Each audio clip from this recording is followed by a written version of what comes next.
बार फिर से रुक करें इस वक्त की बड़ी खबर का। दिल्ली में बीजेपी केंद्रीय चुनाव समिति की बैठक इस समय जारी है। लोकसभा चुनाव के लिए उम्मीदवारों के नाम पर इस समय मंथन चल रहा है। कहा जा रहा है 100 के करीब उम्मीदवारों का ऐलान हो सकता है। ज्यादा डिटेल्स के लिए आपको सीधे लेकर चल रही हूँ मेरे सहयोगी रविंद्र के पास। देखिए, विदेश मंत्री सुषमा स्वराज को आप देख पा रहे हैं, उसी मीटिंग से शॉट्स थोड़ी देर पहले जो पहुंचे वही आपको दिखा रहे हैं।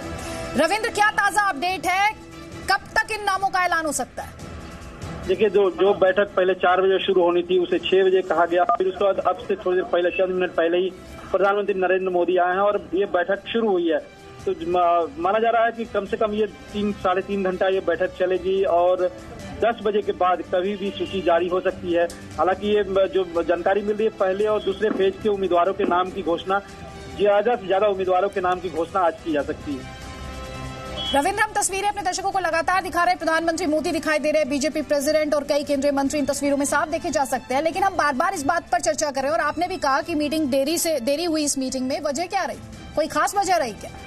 देखिए, जो पार्टी अध्यक्ष अमित शाह कई प्रदेशों के कोर कमेटी के जो महत्वपूर्ण सदस्य हैं उनसे अलग अलग बातचीत कर रहे थे, चाहे बिहार हो, यूपी हो। हालांकि यूपी पर कल भी बैठक होने वाली है कोर कमेटी की अलग से, लेकिन इसके अलावा आंध्र प्रदेश, केरल, कई राज्यों के अलग अलग कोर ग्रुप के साथ दिन भर बैठक की। कोशिश यही है कि सीईसी में जो भी सूची जाए, जो भी उम्मीदवारों की लिस्ट जाए, हर सीट पर ज्यादा 2 उम्मीदवार हो और कम से कम 1 उम्मीदवार हो, जिससे कि सीईसी कोई भी फैसला लेने में उसे आसानी हो। कोशिश यही है कि मंथन जो पहले कर लिया जाए, जिससे कि उम्मीदवारों को लेकर ज्यादा ओहापोह की स्थिति न बने। इसलिए ये बैठक जो 4 बजे होनी थी वो लगभग 2.5 घंटे लेट से शुरू हो रही है। और ये जो पहली लिस्ट कहा जा रहा है जिसमें 100 उम्मीदवारों के नाम के ऐलान की बात कही जा रही है, उसमें क्या चैलेंजेस है बीजेपी के लिए?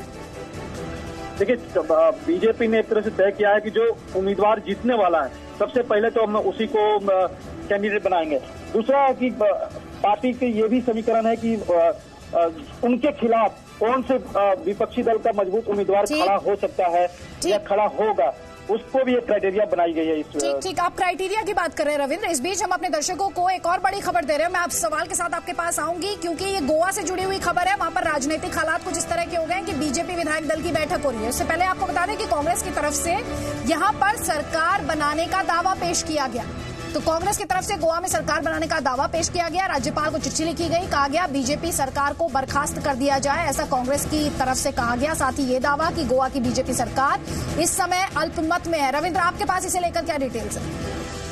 देखिए, गोवा के जो मुख्यमंत्री हैं मनोहर पर्रिकर, वो अस्वस्थ हैं और काफी अस्वस्थ बातें आ रही है कि काफी अस्वस्थ हैं। इसी वजह से कांग्रेस को लग रहा है कि उनके ज्यादा से ज्यादा विधायकों को कम से कम हम तोड़कर अपनी सरकार वहां बना सकते हैं, क्योंकि जाहिर तौर पर बीजेपी को वहां फुल बहुमत नहीं मिली थी। लेकिन मनोहर पर्रिकर ऐसी शख्सियत है गोवा के कि उनके नाम पर बीजेपी की वहां सरकार, गठबंधन की सरकार चल रही है। कहीं न कहीं कांग्रेस को लग रहा है कि 2-3 विधायकों को हम तोड़ लेंगे तो वहां सरकार बना सकते हैं। ऐसी कोशिश पहले भी हुई थी। आपने देखा था कि राज्यपाल पास पहले भी परेड कराने की कोशिश की गई थी कांग्रेस द्वारा, एक सूची भी देने की कोशिश की गई थी कि हमारे पास बहुमत है। वही क्राइटेरिया फिर से अपनाई गई है कि जिससे कि लोकसभा चुनाव में उसे फायदा उठाया जा सके। शुक्रिया रविंद्र कुमार, आगे आएंगे आपके पास अपडेट के लिए। सीईसी की अहम बैठक इस समय जारी है। तस्वीरों में आप देख रहे थे प्रधानमंत्री मोदी, बीजेपी प्रेसिडेंट अमित शाह और कई केंद्रीय मंत्री इस अहम